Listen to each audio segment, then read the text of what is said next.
Hero Nagarjuna ప్రాపర్టీని కూల్చేశారు. అవును, hero Nagarjuna ప్రాపర్టీని హైడ్రా అధికారులు కూల్చేశారు హైదరాబాద్లో. వివరాల్లోకి వెళ్తే తెలంగాణ రేవంత్ అన్న గవర్నమెంట్ అతి ప్రతిష్టాత్మకంగా హైడ్రా అనే టీంని ఫామ్ చేసి అక్రమ భూమి కబ్జాలు చేసిన వాళ్ళ ప్రాపర్టీస్ని, అలానే చెరువులు కబ్జా చేసి లేదా ఇష్టానుసారంగా నిర్మించిన ప్రాపర్టీస్ని దయా జాలి లేకుండా కూల్చడం స్టార్ట్ చేస్తున్నాయి. ఇందులో హీరో నాగార్జునకు సంబంధించిన కన్వెన్షన్ కూడా అలానే నిర్మించారు అనే సమాచారం రావడంతో హైడ్రా అధికారులు అక్కడికి వెళ్ళి నాగార్జున కన్వెన్షన్ హాల్ని చెక్ చేసి కూల్చేశారు.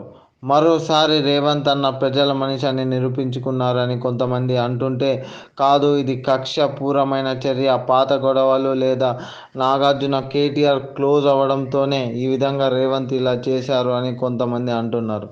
అయితే రేవంత్ అన్న గత 10 ఏళ్ల క్రితమే నాగార్జున కన్వెన్షన్ అక్రమ నిర్మాణమని అప్పట్లో అసెంబ్లీలోనే ప్రస్తావించారు. దీన్ని ఎట్టి పరిస్థితుల్లో కూల్చివేయాల్సిందిగా అప్పట్లోనే అసెంబ్లీలో వాదించారు. ఇప్పుడు రేవంత్ అన్న సీఎం అవగానే అక్రమ నిర్మాణాల మీద ఫోకస్ చేసి హైడ్రా టీంని ఫామ్ చేసి ఒకటిగా కూల్చేస్తున్నారు. దీంతో బడా బాబులకి గుండెల్లో గులుబైతే చుట్టుకుంది. ఇంతకీ మీరేమంటారు? రేవంత్ అన్న చేసింది కరెక్ట్ అంటారా కాదా? అలానే హైడ్రా ఫుల్ ఫామ్ ఏంటో కామెంట్స్లో చెప్పండి మీకు తెలిస్తే.